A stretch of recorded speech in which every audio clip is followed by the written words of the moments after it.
네, 조현아 전 대한항공 부사장 검찰 출석해 조사받았는데 사회부 나연수 기자와 함께 알아보도록 하겠습니다. 안녕하세요. 네, 안녕하세요. 자, 조 전 부사장이 오늘 몇 시까지 조사를 받고 귀가를 했습니까? 오늘 새벽 한 2시 15분쯤 조사를 마치고 이제 청사를 나왔습니다. 예. 역시 기자들 질문에는 한마디 답변 없이 예. 빠져나갔는데요.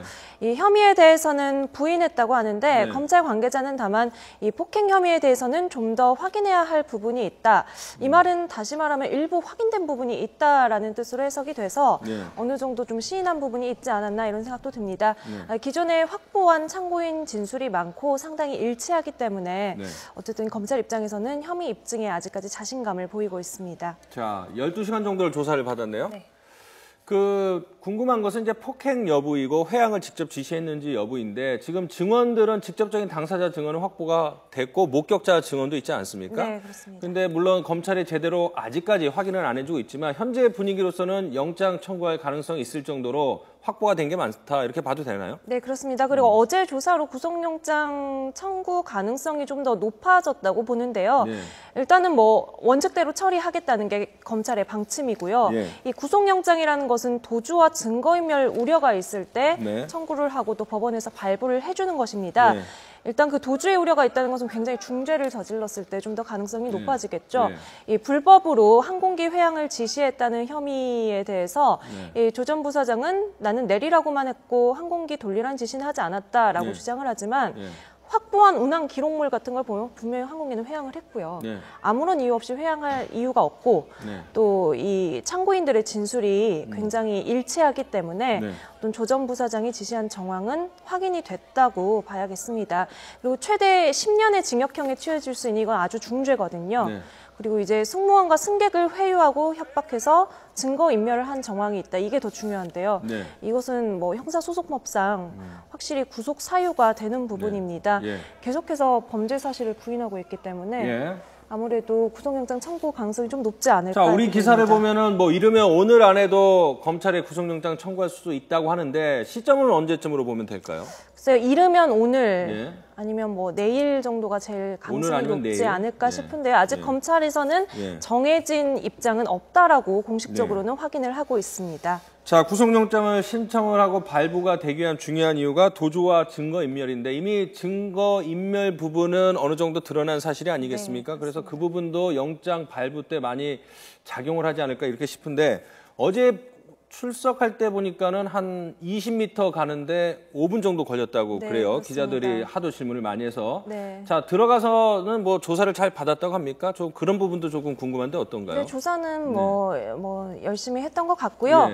한 6시 반까지 계속해서 조사를 하다가 저녁을 한 7시 10분까지 먹고 10분 쉬고 다시 조사를 이어가서 한 새벽 12시 반 자정을 넘겨서 이제 조사가 끝나면 이제 조서를 다시 다 읽습니다. 그렇죠. 이 과정이 읽죠. 1시간에서 2시간 정도 걸리는데 이걸 마치고 나온 시간이 2시 15분쯤 됐습니다. 자, 뭐 얼마나 관심이 있는지 조 전 부사장이 뭐 어제 오삼 불고기를 시켜 먹었다 이런 것까지 기사가 날 정도로 지금 많은 관심이 있는 상황인데요.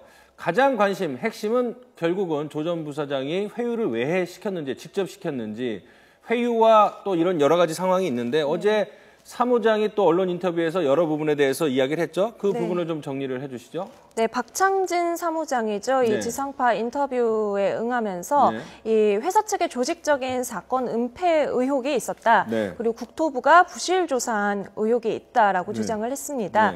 사건 직후에 회사 간부가 직원들에게 최초 보고 내용이 담긴 이메일을 삭제하라는 지시가 있었다. 그러니까 최초 보고 내용이란 건 사건의 정확한 내용이 담긴 보고서를 의미하는 거죠? 가장 일차적인 보고기 때문에 사건 정황을 가장 생생하게 담고 있을 겁니다. 근데 이게 국토부 조사에 반영된 내용이 좀 다르다는 거죠. 그래서 회사에서 조사 확인서를 작성을 하게 했는데 이때도 회사가 개입을 했고 회사가 이런 거 맞지 않습니까? 라고 물어보면 예, 아니요 정도로만 대답하는 그런 분위기였다. 그러니까 결국은 그 당사자, 제일 중요한 당사자인 사무장에 대해서 대한항공이 은폐를 했다라는 것이 이제 당사자의 주장인데요.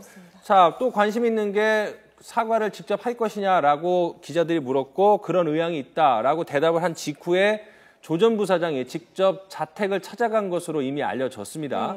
그래서 이제 쪽지를 남겼다, 사과 쪽지를 남겼다 이런 관심이었는데 정작 그 쪽지를 받은 사무장의 의견, 입장은 어떤 거였습니까? 네, 전혀 진정성이 느껴지지 않았다라는 게 조 전 부사장이 쪽지를 받은 사무장의 주장입니다. 이 쪽지 내용 저희도 상당히 궁금했는데요. 보니까 쪽지라는 게 사실 수첩을 찢은 정말 말 그대로 쪽지더라고요.